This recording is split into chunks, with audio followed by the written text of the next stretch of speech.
Remue ménage. Remue ménage.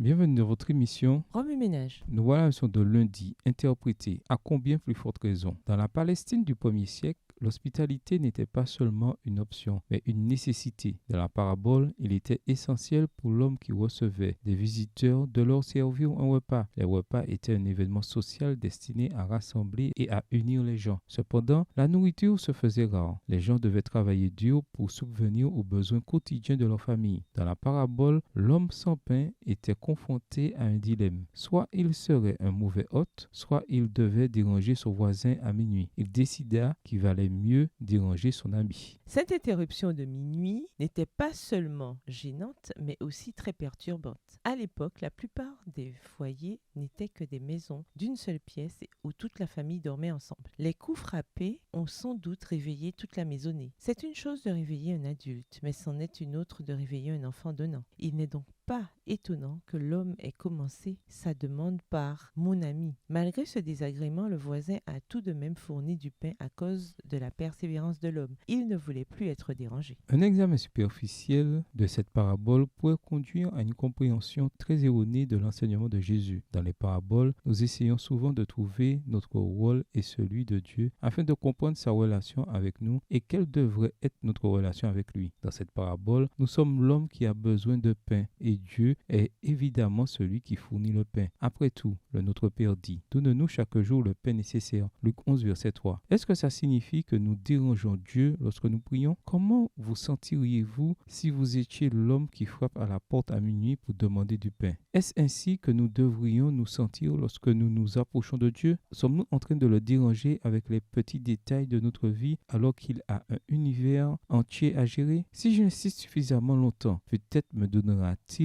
ce dont j'ai besoin pour que je cesse de le déranger. Je suis heureux de ce que cette illustration n'est pas une image exacte de Dieu. L'histoire entière prend tout son sens lorsque nous comprenons que la parabole n'est pas une comparaison, mais un contraste. Si un voisin réticent vaut la peine d'être approché pour obtenir du pain, à combien plus forte raison donc devrions-nous nous approcher de Dieu pour les choses qu'il veut nous donner? Nous trouvons la phrase clé « à combien plus forte raison donc » dans Luc 11, verset 13. « Tout mauvais que vous êtes, vous savez donner de bonnes choses à vos enfants. À combien plus forte raison donc le Père qui est au ciel donnera-t-il le Saint-Esprit à ceux qui le lui demandent ?» Ainsi, Dieu est accessible. Nous pouvons nous adresser à lui pour n'importe quoi, à n'importe quel moment. Jésus veut que nous nous mettions à la place de l'homme qui a besoin de pain. S'il est assez audacieux pour demander du pain à son voisin au beau milieu de la nuit, à combien plus forte raison donc devrions-nous persévérer dans la recherche des dons célestes? Par conséquent, n'abandonnez pas lorsque vous cherchez Dieu dans la prière. Continuez à frapper. Remue ménage, après avoir regardé votre texte écrit et annoté, quels éclairages particuliers vos notes semblent-elles indiquer dans l'ensemble? Quelles questions émergent après l'étude de la leçon d'aujourd'hui? Quelle partie trouvez-vous difficile? Quels autres principes et conclusions découvrez-vous? Comment pouvons-nous apprendre